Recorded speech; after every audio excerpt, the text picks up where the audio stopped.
Number one, put God first. Put God first in everything you do. Everything that you think you see in me, everything that I've accomplished, everything that you think I have, and I have a few things, everything that I have is by the grace of God. Understand that. It's a gift. 40 years ago, March 27th, 1975, it was 40 years ago, just this past March, I was flunking out of college. I had a 1.7 grade point average. I hope none of you can relate. I had a 1.7 grade point average.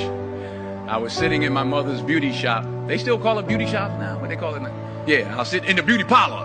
I was sitting in my mother's beauty parlor, and I'm looking in the mirror, and I see behind me this woman under the dryer. And every time she looked up, every time I looked up, she was looking at me, just looking me in the eye. And I didn't know who she was, and I said, she said, somebody give me a pen, give me a pencil, I have a prophecy. March 27, 1975, she said, boy, you are going to travel the world and speak to millions of people. Now, mind you, I flunked out of college. I'm thinking about joining the army. I didn't know what I was going to do, and she's telling me I'm going to travel the world and speak to millions of people. Well, I have traveled the world, and I have spoke to millions of people. But that's not the most important thing, the success that I had. The most important thing is that what she taught me and what she told me that day has stayed with me since. I've been protected. I've been directed. I've been corrected. I've kept God in my life, and it's kept me humble. I didn't always stick with him, but he always stuck with me. So stick with him in everything you do. If you think you want to do what you think I've done, then do what I've done and stick with God. Number two, fail big. That's right. Fail big. Today's the beginning of the rest of your life, and it can be very frightening. It's a new world out there. It's a mean world out there, and you only live once. So do what you feel passionate about. Take chances professionally. Don't be afraid to fail. There's an old IQ test, was 9 dots, and you had to draw 5 lines with a pencil within these 9 dots without lifting the pencil. The only way to do it was to go outside the box. So don't be afraid to go outside the box. Don't be afraid to think outside the box. Don't be afraid to fail big, to dream big. But remember, dreams without goals are just dreams, and they ultimately fuel disappointment. So have dreams, but have goals. Life goals, yearly goals, monthly goals, daily goals. I try to give myself a goal every day. Sometimes it's just to not curse somebody out.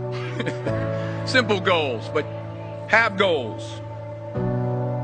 And understand that to achieve these goals, you must apply discipline and consistency. In order to achieve your goals, you must apply discipline, which you've already done, and consistency every day, not just on Tuesday and miss a few days. You have to work at it every day. You have to plan every day. You've heard the saying, we don't plan to fail, we fail to plan. Hard work works. Working really hard is what successful people do. And in this text, tweet, twerk world that you've grown up in, remember, just because you're doing a lot more doesn't mean you're getting a lot more done. Remember that. Just because you're doing a lot more doesn't mean you're getting a lot more done. Don't confuse movement with progress. My mother told me, she said, yeah, because you can run in place all the time and never get anywhere. So continue to strive, continue to have goals, continue to progress. Number 3,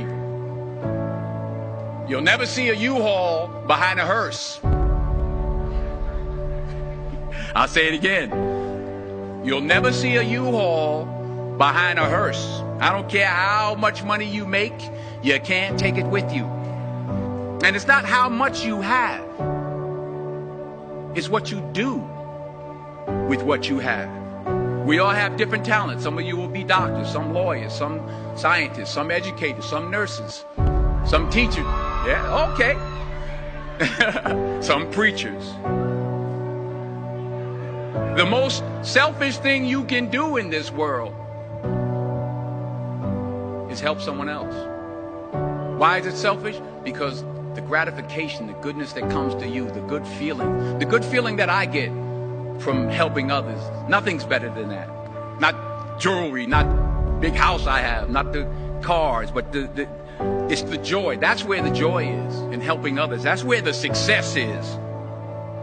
Finally, I pray that you put your slippers way under the bed tonight, so that when you wake up in the morning, you have to get on your knees to reach them. And while you're down there, say thank you for grace. Thank you for mercy. Thank you for understanding. Thank you for wisdom. Thank you for parents. Thank you for love. Thank you for kindness. Thank you for humility. Thank you for peace. Thank you for prosperity. Say thank you in advance for what's already yours. That's how I live my life. That's why I am, one of the reasons why I am today. Say thank you in advance for what is already yours. True desire in the heart for anything good is God's proof to you, sent beforehand to indicate that it's yours already. I'll say it again.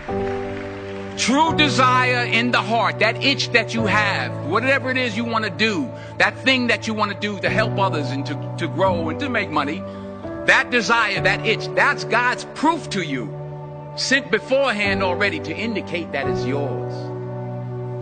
And anything you want good, you can have. So claim it. Work hard to get it. When you get it, reach back. Pull someone else up. Each one, teach one. Don't just aspire to make a living.